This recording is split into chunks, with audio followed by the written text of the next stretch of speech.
Welcome back, everyone. Go ahead, find a comfortable seat, and let's just take a deep breath together.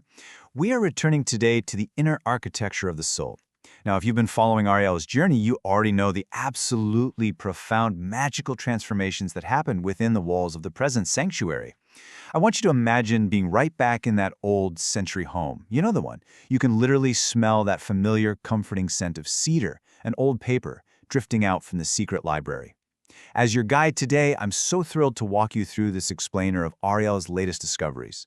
We're going to explore the geography of her inner world, and in doing so, we're really exploring our own. We are preparing to step into a room that changes absolutely everything we thought we knew about our lost time. Okay, let's dive into this. We all carry them, right? Those unfulfilled dreams. And we often look at our abandoned hopes with this incredibly heavy sense of guilt. We just assume they faded away because, well, we lacked discipline or courage, or we just couldn't follow through. We think of them as dead. But what if that's entirely wrong? What if the inner architecture of the soul reveals a profoundly more merciful reality? Today, I want you to reimagine your quote-unquote failed dreams, because your postponed potential is not dead. No, it is safely, carefully preserved in a sacred archive, literally just waiting for you to become safe enough to hold those treasures again. Moving into Section 1, a deeper layer of the soul, descending the quiet stairway. As we navigate the physical geography of the present sanctuary alongside Ariella, we quickly learn that not all stairways lead to other rooms. Some actually lead much deeper into the exact same soul. Ariella's descent down this specific stairway is deeply visceral. It's a heavy, remarkably quiet stairway.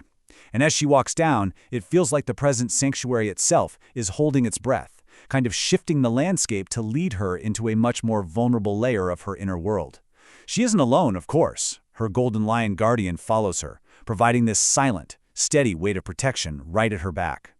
At the bottom, they hit a threshold. The door in front of them is draped in these thick, gray-green vines, the color of old jade. The tendrils are clinging to the stone, almost like memories that just resist being disturbed, curling around the doorway like questions that forgot their own words.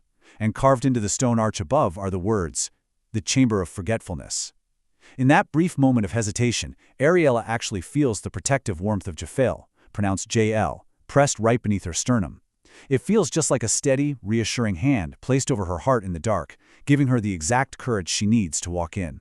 Which brings us to Section 2, the living archive of abandonment and the breathing books. Now, what's really interesting about this next realization is what happens when they actually step through that door. Ariella instantly realizes the things inside are not dead objects. The chamber is dim, it's dusty, and it's completely tangled with those same jade vines. Everywhere Ariella looks, these heavy shelves are literally bending under the weight of countless vine-wrapped volumes. But here is the magnificent somatic realization she has. The books are trembling faintly. They are breathing in their sleep. A soft, muffled sound actually fills the air, a sound kind of like weeping, a deep, quiet longing radiating right off the shelves. And who better to cut through the heavy solemnity of a moment like this than Whiskers? The cat walks ahead, and his usual swagger is entirely replaced with this subdued, intense focus. He paces the room, his tail swaying so slowly, just taking in the scent of the space. And he delivers this dry, incredibly blunt observation. This room smells like abandoned potential. It's a brilliant observation, really, and it sets the exact atmosphere of absence that is currently settling deep into Ariella's bones. Here we hit Section 3, the trap of later, the shelved parts of ourselves. When Ariella asks what these breathing books actually are, JL replies with such gentle gravity that they are the dreams she postponed, the hopes she deferred. We constantly abandon parts of ourselves to the indefinite future, don't we?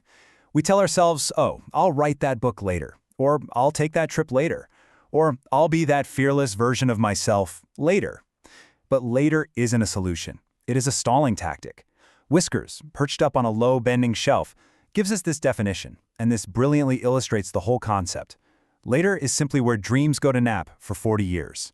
It's funny, sure, but it's tragically true. We put our hopes on a shelf thinking we're definitely going to come back for them tomorrow, and suddenly decades have passed, and the vines of life have wrapped completely around them. Through the dim light and the tangled growth, Ariella starts to trace the spines of these heavy breathing books. And one title really stands out, carved right into the spine: Things I Never Tried. Just let that title sink in for a moment. Feel the weight of those unlived experiences. Ariella's breath literally catches as she reads it, because this isn't just some casual catalog of hobbies she skipped over. It is a profound, heavy record of paths not walked.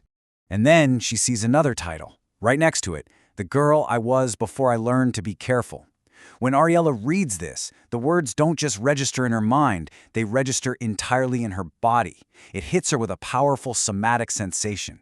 She gets this phantom taste of wild blackberries and scraped knees. She suddenly tastes the vivid, sharp flavor of a freedom she didn't even realize she had lost. That wild, unburdened part of her isn't gone. It's sitting right there, breathing, on a dusty shelf. That brings us to Section 4. Unprotected, not unimportant. Jael's compassionate truth. Ariella turns to Jael, her heart just breaking, and she whispers, "Why were these forgotten?" Now, this is the exact moment where our own inner critics usually step in, right?